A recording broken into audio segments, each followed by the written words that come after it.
Bismillahirrahmanirrahim. Assalamualaikum warahmatullahi wabarakatuh.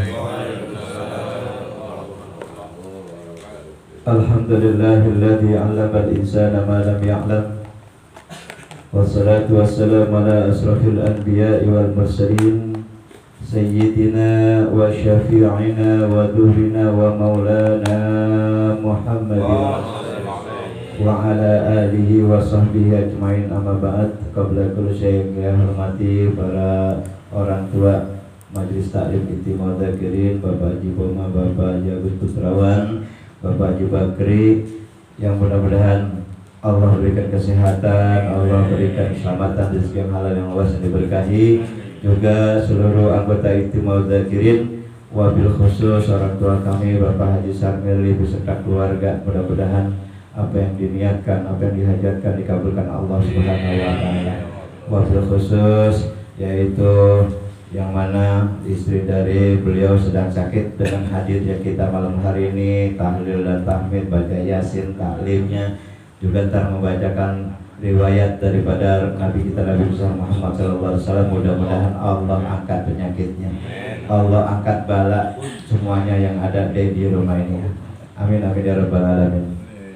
Alhamdulillah, malam hari ini kita masih diberikan Allah nikmatnya, yaitu nikmat iman Islam serta sehat walafiat, sehingga masih dapat melaksanakan aktivitas kita beribadah kepadanya. Wabil khusus malam hari ini kita menuntut ilmu dan bersilaturahmi. Salawat serta salam kepada Nabi kita Nabi besar Muhammad sallallahu alaihi wasallam, yang telah membawa kita umatnya dari alam jahiliyah, yang telah memberikan, nantinya akan memberikan kepada kita syafaatnya, baik itu syafaatul uzma maupun syafaatul rasul.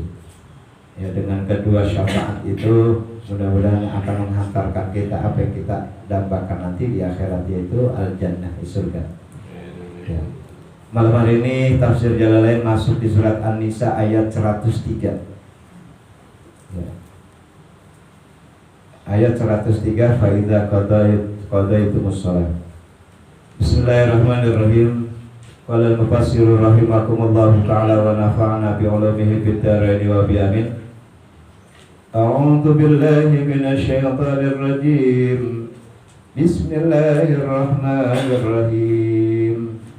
Fa idza qadaytumus salata fadhkurullaha qiyaman wa qu'udan wa 'ala junubihim. Fa idza ma'nantum faqimus salat. Innas salata kanat 'alal mu'minina kitaban mawquta.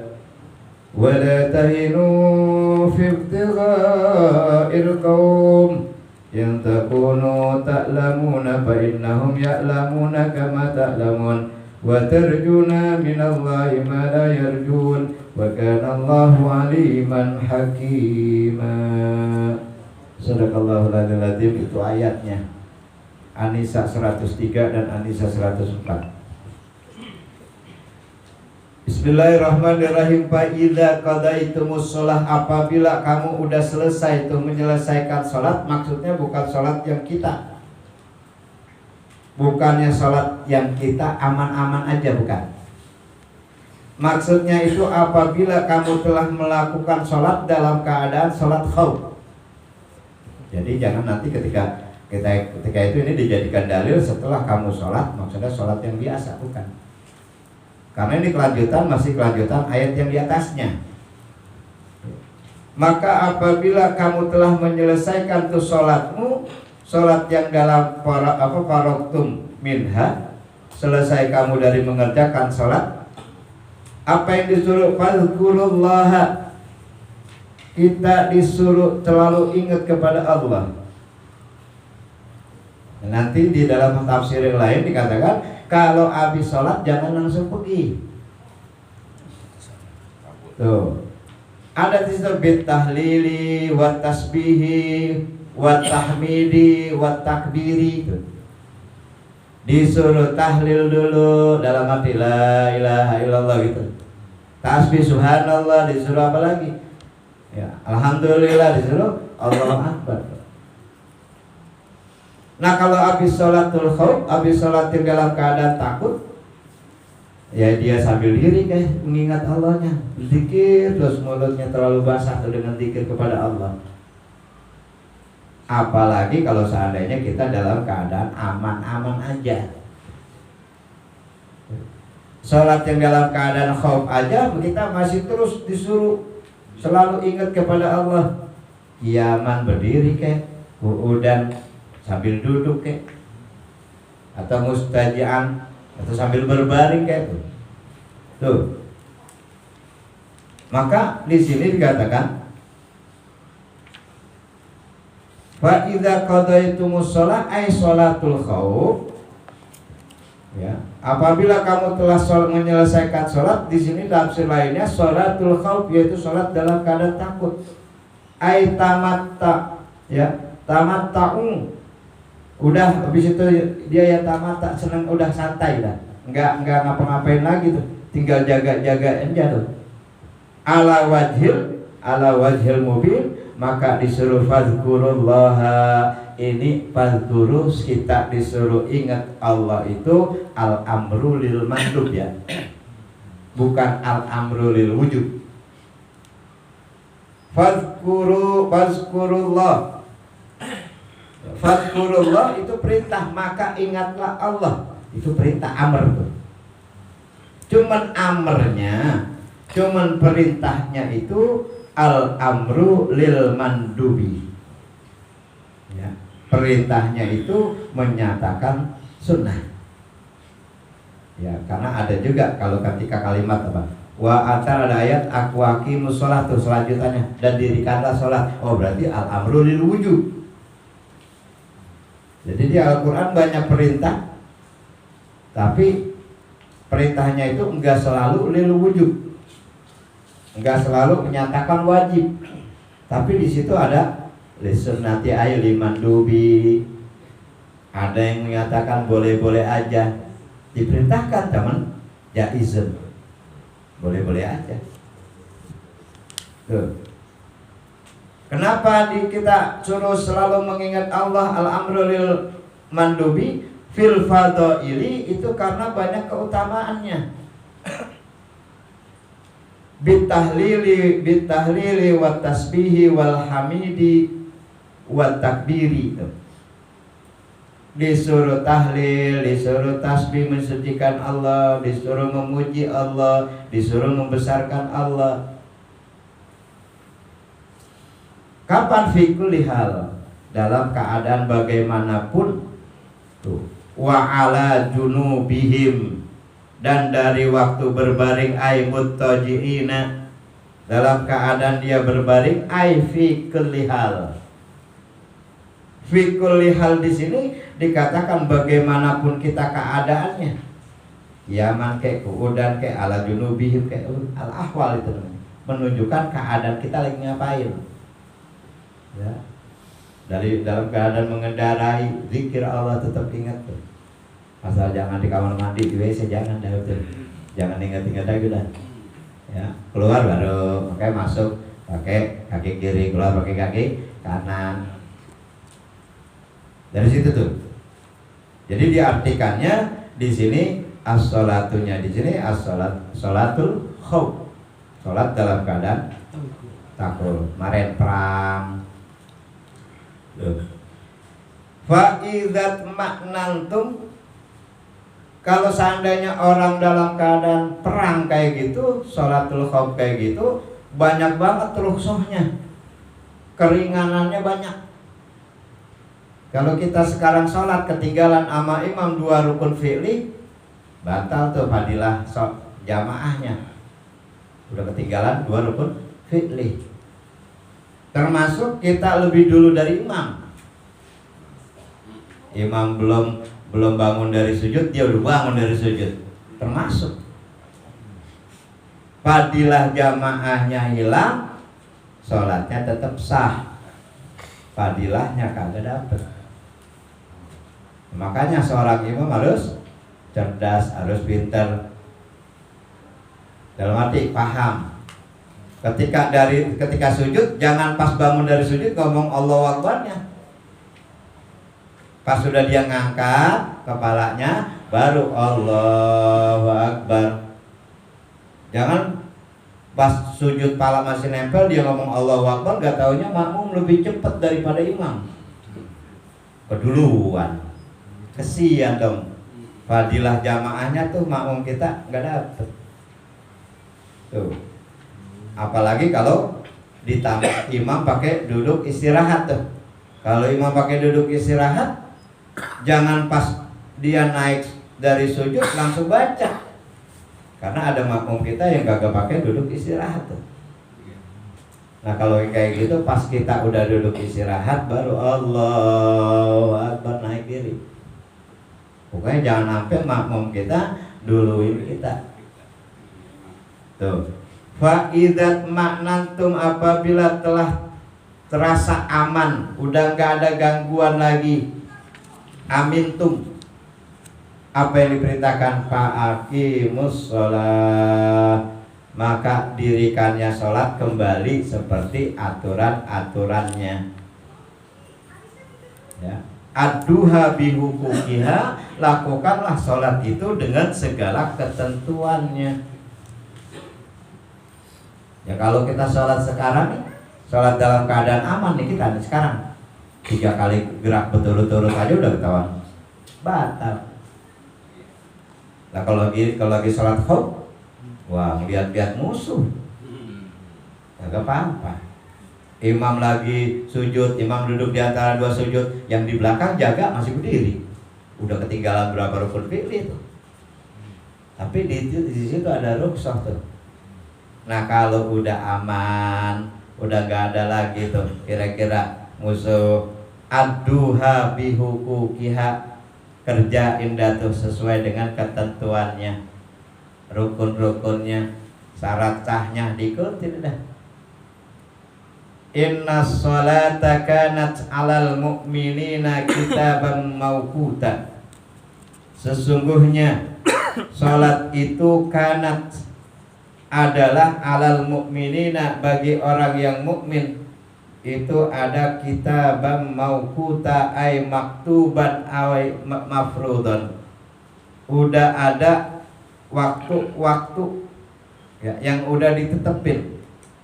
Maktuban yang diwajibkan, ialah mafrudan sama tuh yang difardukan, adanya mawquta yang ditentukan waktunya, ada batas awal, ada batas akhir. Kalau misalkan dia zuhur, pas habis azan zuhur, terus dia sholatnya nggak taunya jam 2, masih masuk waktunya zuhur. Karena ada titik awal, ada titik akhir. Terakhirnya kapan tuh? Ketika mau masuk asar tuh. Maka dalam sholat pun, kalau kalimatnya as-sholat, ada hadis as-sholatu ala wakti api awali waktiha, banyak orang yang kagak sah sholat. Dan sholat kamu pada awal waktunya lah. Ntar kalau kagak pada waktunya karena ada uzur, nah as-sholatu ala waktiha, dan sholatlah pada waktunya. Kayak sholat zuhur. Sholat zuhur itu ada 8 waktu sebenarnya. Waktu yang pertama sholat zuhur namanya waktu fadilah. Waktu fadilah itu kita pakai kain, terus kita wudhu, terus kita azan, terus kita qomat, terus kita qobliyah. Zuhur 4 rakaat berarti qobliyah.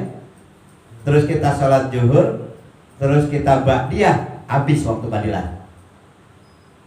Batasannya orang selesai sholat zuhur, terus dia sholat ba'diyah 4 rakaat, nah saat itu waktu fadilah habis. Masuk kepada waktu jawaz. Waktu jawaz itu waktu yang diperbolehkan. Nah di situ. Jadi waktu-waktu itu dari mulai zuhur sampai asar itu dipotong-potong. Ada waktu fadilah, waktu jawaz, nah bahkan ada waktu hurmah. Ya. Ada waktu darurah. Waktu hurma itu waktu yang memang udah mepet banget. Udah mepet banget. Bahkan dia 2 rakaat dapat di zuhur, 2 rakaatnya udah masuk asar. Waktu hurma. Masih boleh, masih masuk. Pas kira sholat baru dapat 2 rakaat, Allahu Akbar, ya asal batalin, jangan batalin, terusin, ya. Ntar ada lagi waktu darurah itu baru takbiratul ihram, Allahu Akbar, adzan. Jadi di waktu yang hurma dan di waktu yang darurah itu jangan disibukkan dengan yang sunnah. Allahu Akbar dibaca Allahu Akbar kabira walhamdulillah katsira. Jangan disibukkan dengan yang sunnah-sunnah. Kalau udah darurah sama hurma, udah yang apa? Yang qasiroh aja. Niat Allahu Akbar, takbiratul ihram, baca Fatihah wala tolin amin, udah langsung ruku. Patokannya tumakninah, subhanallah kalimatnya. Dia iktidal, subhanallah, dia ruku, dia sujud, subhanallah, sujud, dia duduk di atas terus, cepat. Kalau tanya, lali, lu sholat cepat banget. Namanya juga sholat qasiroh. Nah begitu juga habis zuhur, asar, maghrib itu semua punya waktu-waktu tertentu tuh. Nah cuman ada keistimewaan bagi ada waktu zuhur sama asar, isya sama maghrib itu ada waktu ini udhrin, waktu uzur. Udurnya sabab apa? Karena zuhur sama asar ada sabab udurnya itu jamak sama qasar. Ya, zuhur temennya asar kan? Maghrib temennya isya. Nah, di waktu zuhur sama asar, maghrib sama isya itu ada namanya waktu udhrin. Waktu udhrin namanya. Waktu karena ada uzur. Dia dalam safar. Maka pada sholat itu ada jamak dan ada qasar jamak. Nah, itu khusus tuh. Nah, di sini kita mauquta emang udah ada waktu-waktunya ditentuin. Ya, kalau kelewat berarti udah habis. Waktu fadilah tadi aja belum adzan dia udah semangat pakai kain. Udah semangat dia wudu. Nah, semangatnya aja sunnah. An-nasyatu fi sholat itu nasak dalam menghadapi masuk mulai mau berangkat sholat itu hukumnya sunnah. Pas ketika Allahu Akbar di masjid suatu nasana udah adzan, wajib bawa langsung tegere-gere dia pakai kain. Nah itu nasab namanya, semangat. Wah itu dapat sunnah, dapat pahala sunnah. Ada yang tegere yang kagak tegere-gere tuh. Allahu Akbar, antara baru ada. Allahu Akbar, baru mati sholat baru komat taruhan. Nah itu nggak tegere-gere kalau kayak gitu, nggak dapat pahala menyegerakan tuh, semangat menyegerakan itu nggak dapat. Mauqutan artinya muqaddaran, udah dipastikan waktunya. Nah itu dibahas nanti sama Ustaz Ahmad Sa'adat di dalam fikihnya. Waktunya tuh. Waktuha fala tu'akharu anhu. Waktu sholat maka tidak boleh tuh diakhirkan. Ya, sholat dari waktunya, dalam arti habis waktunya. Karena ketika kita sholat, dosa-dosa kita di dalam sebuah hadis dikatakan, ya, dosa-dosa kita ketika lagi sholat itu ditaruh di atas kepala kita sini. Dosa-dosa kita. Atau ada yang dikatakan di hadisnya taruh di pundak-pundak kita nih. Pundak kita taruhnya. Nah ketika dia ruku, kalau barang aja kita taruh di atas kepala gini, kita ruku pasti jatuh tuh. Kalau di ruku jatuhnya misalkan cuma sedikit, ntar pas giliran sujud pada jatuh tuh dosa-dosa kita. Itu termasuk fadilatus sholat tuh. Banyak yang menerangkan tentang fadilah sholat. Maka saking banyak fadilahnya itu boleh berhenti sholat kalau udah inna lillahi wa inna ilaihi rajiun, kalau udah disolatkan, karena di situ banyak fadilahnya. Dan wa nazala lamma ba'atha sallallahu alaihi wasallam ta'ifatan. Ini ayat yang keduanya, wala tahinu fi ibtigha'il qaum in takunu ta'lamun fa innahum ya'lamuna kama ta'lamun wa tarjuna minallah ma la yarjuna wa kana Allahu aliman hakima.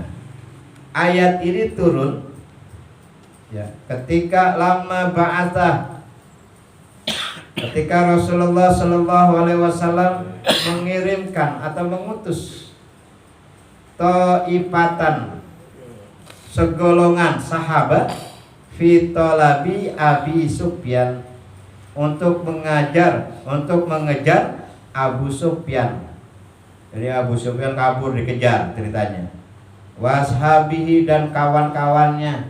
Jadi ketika perang Muslim menang, tuh yang musuhnya pada lari. Nah, pada saat itu Rasul nyuruh sahabatnya untuk ngejar. Ya, karena kalau ketangkap bisa jadi tawanan tuh.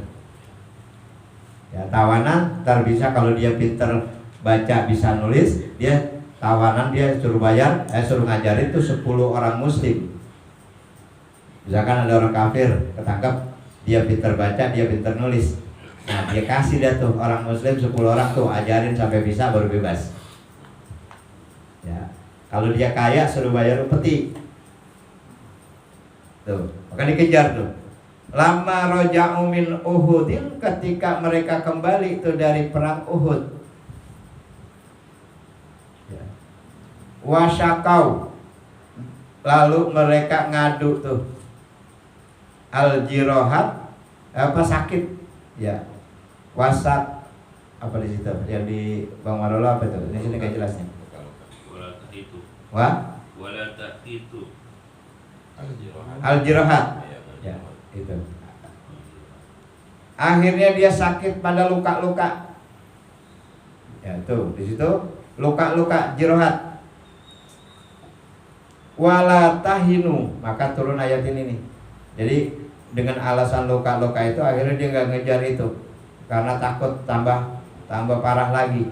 Wala tahinu, janganlah kamu berhati lemah.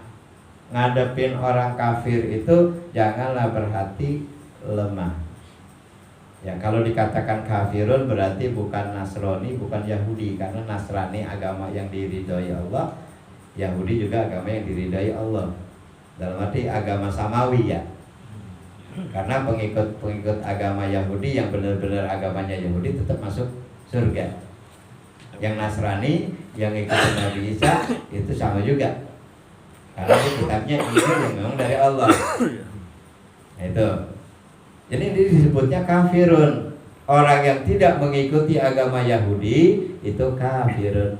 Orang yang tidak mengikuti agama Nasrani di zamannya Nabi Isa, wahwa kafirun.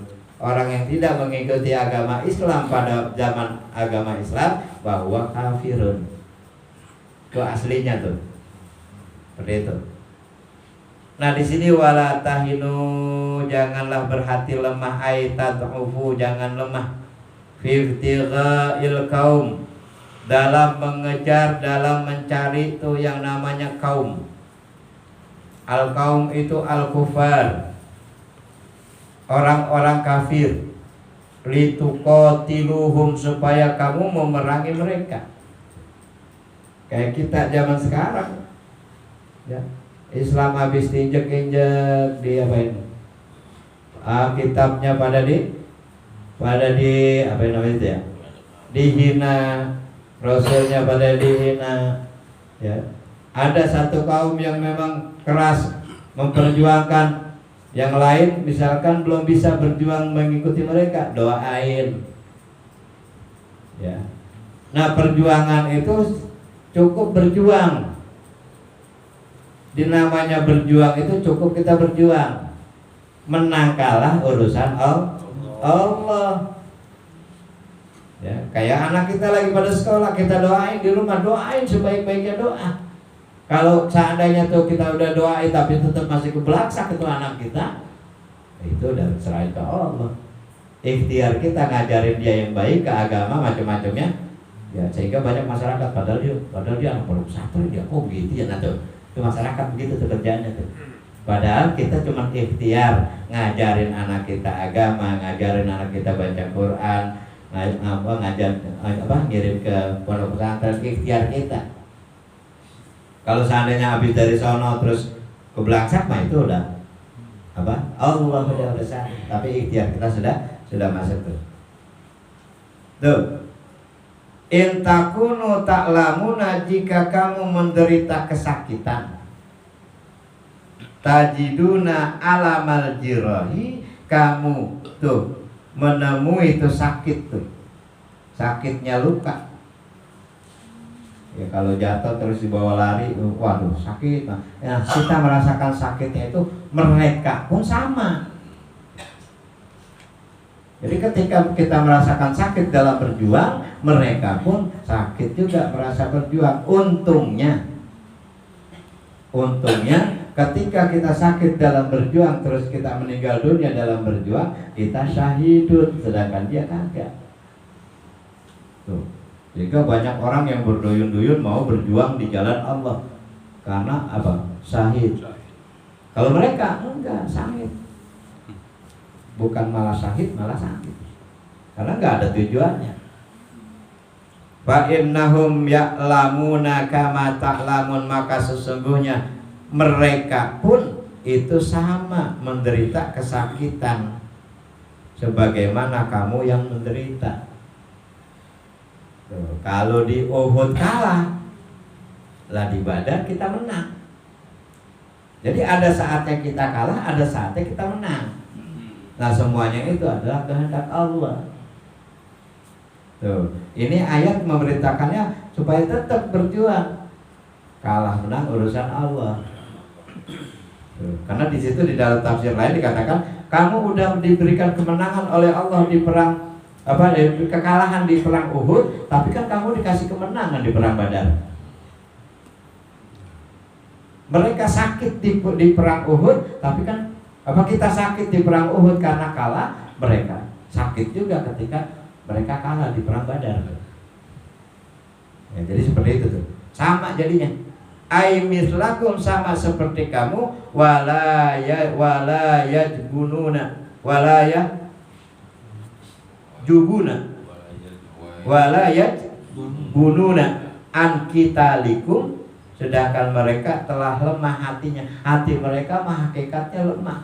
Kalau kita, hati kita beda. Allah, kemenangan kita di situ, di hati kita, benar-benar Allah di hati kita, sehingga timbul rasa jihad kita. Pernah kita memerangi kepada orang-orang kafir, an qitalikum, untuk memerangi kamu itu justru mereka lemah.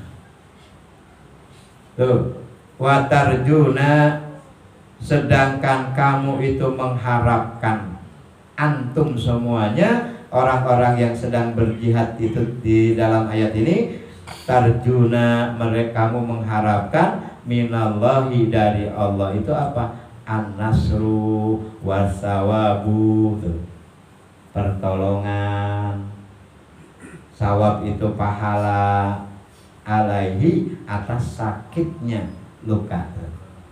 Jadi lukanya orang yang sedang berjuang, susahnya orang yang lagi menuntut ilmu, itu merupakan harapan mereka itu tetap, kalau dia sabar maka akan mendapatkan nasru minallah, pertolongan Allah dan juga sawab. Tapi kalau seandainya sakit tetap sakit, ngeluh mah tetap ngeluh, kagak ada itu.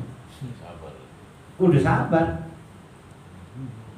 Malayarjuna, apa yang tidak mereka harapkan.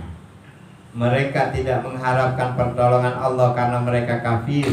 Mereka tidak mendapatkan pahala karena memang dia tidak yakin dengan Allah, tidak akan ada pahalanya karena kekafirannya, ingkarnya. Mereka itu fa antum taziduna alaihim, maka kamu melebihi kepada mereka.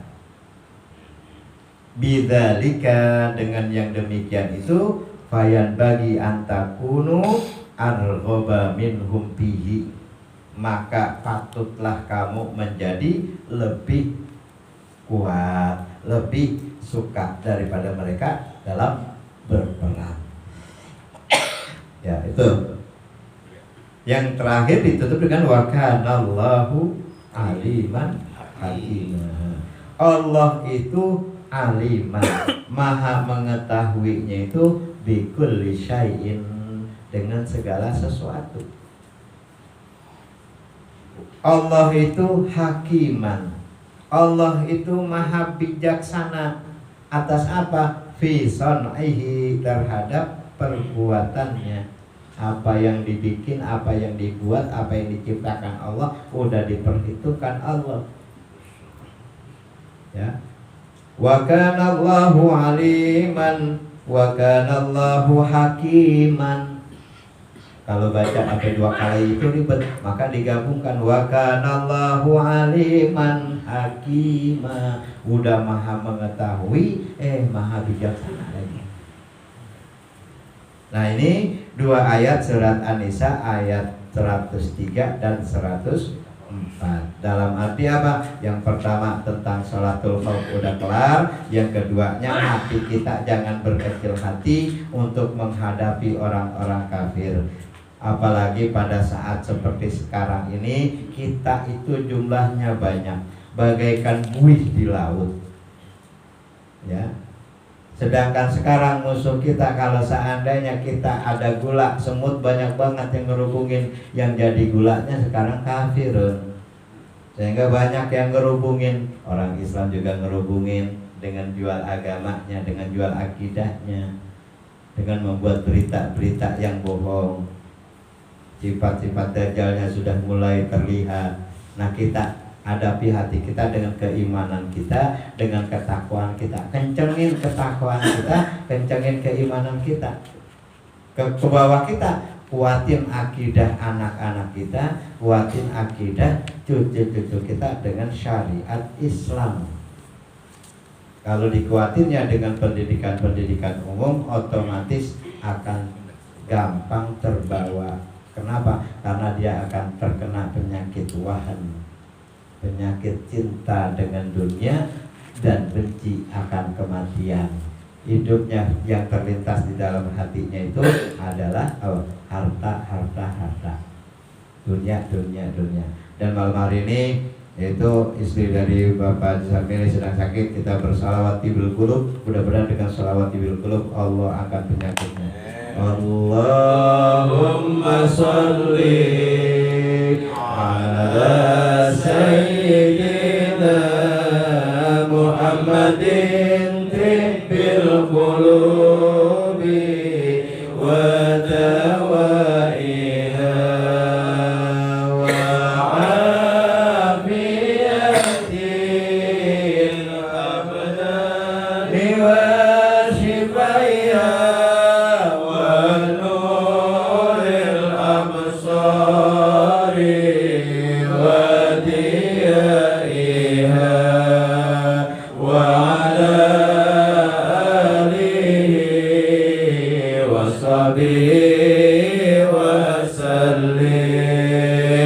Allahumma sholli ala sayyidina Muhammadin bil qulubi wa dawaiha wa afiyatil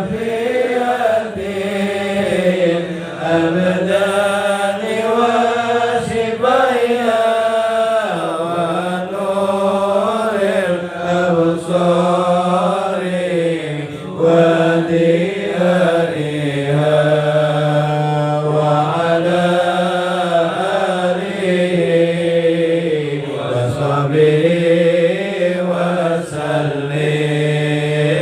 Allahumma sholli ala sayyidina Muhammadin tibbil qulubi wa dawaiha wa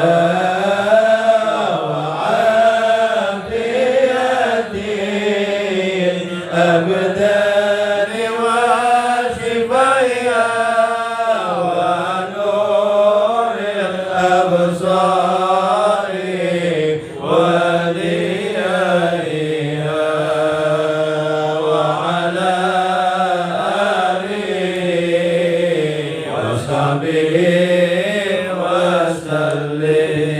بالنعمة الصحة والعافية والبركة وإلى حضرة النبي الفاتحة.